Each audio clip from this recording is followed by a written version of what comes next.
জুমার দিন শুক্রবারে আসর নামাজের পরে একটি আমল করুন, আপনি মাগরিবের আগে 1 ঘন্টায় ফলাফল দেখে অবাক হয়ে যাবেন। আপনার নসিব খুলে যাবে। অভাবগ্রস্ত আছেন, আপনি জুমাবারে আমলটা করুন, এই শুক্রবারে আমলটা করুন আসর নামাজের পরে।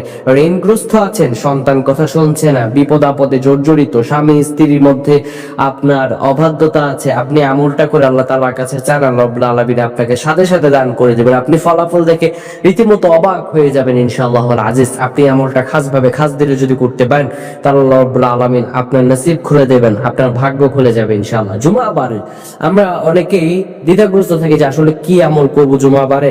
আল্লাহ রাব্বুল আলামিন এই দিনটি খুব স্পেশাল ভাবে দান করেছেন, তাহলে কোন আমলটা করলে আমাদের জন্য খুব গুরুত্বপূর্ণ হয়? প্রিয় বন্ধুগণ আমার, আল্লাহ রাব্বুল আলামিন সূরাতুল জুমআ নামে একটি সূরা নাযিল করেছেন এই দিনের গুরুত্ব বোঝানোর জন্য। এই দিনের গুরুত্ব আল্লাহ রাব্বুল আলামিনের কাছে এত বেশি গুরুত্বপূর্ণ যে রব্বুল আলামিন এই দিনের উসিলা করে একটি সূরা নাযিল করে দিয়েছেন।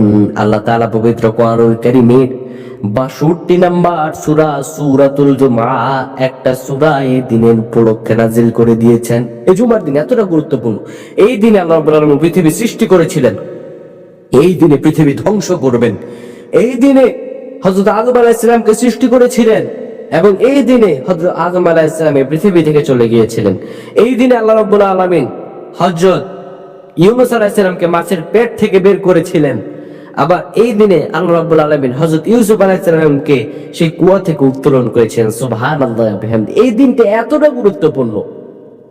এই দিনের ঐতিহাসিক দিক নিয়ে যদি আপনি একটু চিন্তা ভাবনা করেন, আপনার মগজটাই পাল্টে যাবে। আল্লাহ রাব্বুল আলামিন বলছেন সূরাতুল জুমআ ৯ নম্বর আয়াতে আল্লাহ তাআলা বলেন, ইয়া আইয়ুহাল্লাযীনা আমানু ইযা নুদিয়া লিস-সালাতি মিন ইয়াউমিল জুমআ فاسعوا إلى ذكر الله وذروا البيع ذلكم خير لكم إن كنتم تعلمون। আল্লাহ রাব্বুল আলামিন বলেন, হে যারা ঈমান এনেছো, যারা নিজেদেরকে ঈমানদার দাবি করো, নুদিয়া লিস-সালাতি মিন ইয়াউমিল জুমআ, যখন তোমাদেরকে জুমার আযান দিয়ে ডাকা হয়, জুমার দিন তোমাদেরকে যখন ডাকা হয়, ফাসআউ ইলা যিকরিল্লাহ, আল্লাহ স্মরণটারে তোমরা বড় করে দেখো, ওয়াযারুল বাই, সব কেনা বেচা বর্জন করে দাও, যালিকুম খায়রুল লাকুম, এটা তোমাদের জন্য অধিকতর উত্তম হবে, ইন কুনতুম তা'লামুন, যদি তোমরা জানো। যদি তোমরা জানতে, এতটা কত কল্যাণকর তোমার জন্য হবে। তাই জুমার দিন খুবই একটা গুরুত্বপূর্ণ দিন। এই জুমার দিনে আসর নামাজের পরে কারোর সাথে কথা বলবেন না, কারোর সাথে কথা না বলে ওই স্থানে বসে থেকে আপনি পড়বেন, আল্লাহুম্মা সাল্লি আলা সাইয়্যিদিনা মুহাম্মাদানিন নাবিয়্যিল উম্মি ওয়া আলা আলিহি ওয়া সাল্লিম তাসলিমা। জুমার দিনটাকে দুরূদের দিনও বলা হয়। এই দুরূদটা আপনি পড়ুন, আপনার সকল সমস্যা আল্লাহ রাব্বুল আলামিন দূর করে দেবেন। দুরূদটা ৮০ বার পড়বেন। কয়বার?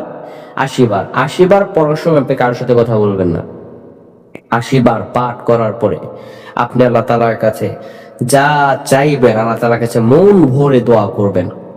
মন ভরে দোয়া করার পরে আল্লাহ রাব্বুল আলামিনের কাছে নিজের মনের আরজিগুলো পেশ করবেন।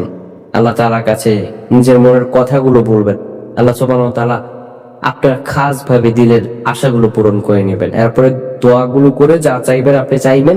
চাওয়ার পরে আপনি দুরূদ ইব্রাহিম পড়বেন। দুরূদ ইব্রাহিম পড়ে আল্লাহ তাআলার কাছে দোয়া করে আল্লাহ সুবহানাহু ওয়া তাআলার কাছে মনের সব আশাগুলো বলে এরপর আপনি শেষ করে দেবেন। ইনশাআল্লাহ আপনি মাগরিবের আগেই ফলাফল দেখতে পাবেন। আপনার শরীরটা কেমন যেন হালকা হয়ে যাবে, কেমন যেন হৃদয়টা প্রশস্ত হয়ে যাবে, কেমন যেন মনে হবে আজ থেকে মনে হয় বিপদ আপদ শেষ। আল্লাহ রাব্বুল আলামিন আপনাকে অবশ্যই কবুল করে নেবেন। আল্লাহ তাআলার কাছে ভরসা রাখুন, আল্লাহর উপরে ইয়াকিন করুন, আল্লাহ রাব্বুল আলামিনের কাছে হৃদয়ের কথাগুলো বলুন। আল্লাহ সুবহানাহু ওয়া তাআলা আমাদের প্রত্যেককে কবুল করে নিন। আল্লাহ রাব্বুল আলামিন আমাদের প্রত্যেককে তার প্রিয় বান্দা হিসেবে কবুল করুন। আমরা পড়ছি আল্লাহুম্মা আমিন।